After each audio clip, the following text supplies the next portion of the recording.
Good evening. Pavel Zarubin, Russia TV channel. The main global topic of all recent days is Trump's peace plan, and we, of course, have many questions for you.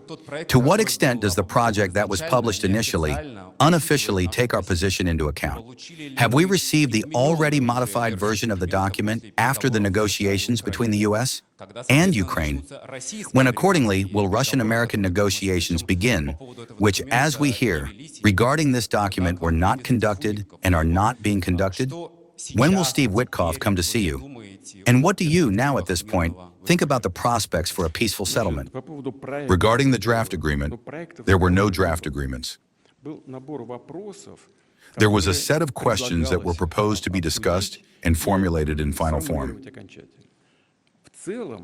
In general, I have already spoken many times on this account. Before my visit to the U.S., before the visit to Alaska, we discussed this with the American negotiators.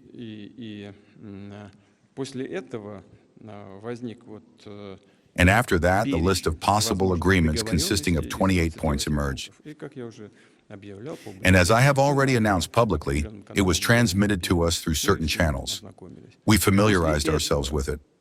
After that, negotiations took place in Geneva between the American delegation and the Ukrainian delegation. And they, as I understood, decided among themselves that all these 28 points need to be divided into 4 separate components.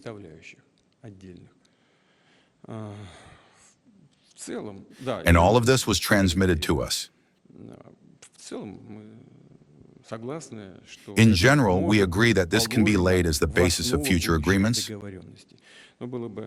However, it would be impolite on my part to speak now about any final versions, since they do not exist.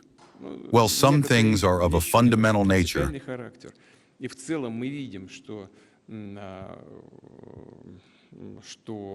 And overall, we see that the American side is in some respects taking our position into account. The one that was discussed before Anchorage and after Alaska. In some places, we absolutely need to sit down and seriously discuss certain concrete things. Everything needs to be put into diplomatic language. Because it is one thing in general to say that Russia is not going to attack Europe. That sounds ridiculous to us, right? We never intended to, but if they want to hear it from us, well, let us record it, no problem. It's just that there are people there who, it seems to me, are not quite in their right mind or are some kind of swindlers.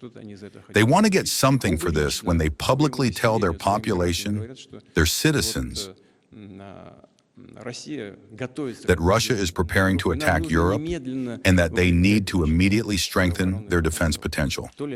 Either they are serving the interests of the defense industry, private companies, or, against this background, they are somehow trying to raise their domestic political ratings, given the deplorable state of the economy and the social sphere.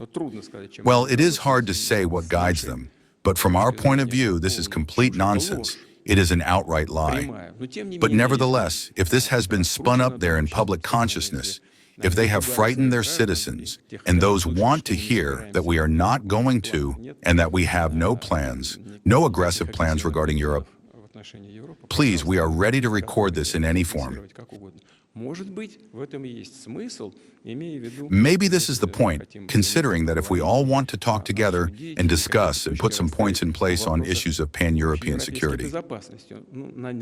Well, probably yes, we ourselves once proposed this. If our Western, let us again call them partners, want this now, well, please, we are ready. But you and I understand, we need to sit down and seriously discuss this. There, every word matters. Or, for example, in one of the documents, it is mentioned that we must resolve the issue of strategic stability together with our American partners. But for heaven's sake, are we against it? We proposed exactly this. We even proposed to the Obama administration to come to agreements on certain issues. We heard yes, yes. And then a month before the Obama administration left the White House, that's it. Everything got stuck. Now another treaty is ending for us, the New START treaty. It ends in February. But they do not want to do anything. Fine, no need. But from these papers, we saw that, in general, there is a desire to return to these issues. But each of these issues is a separate direction, very serious. We are undoubtedly ready for this serious discussion.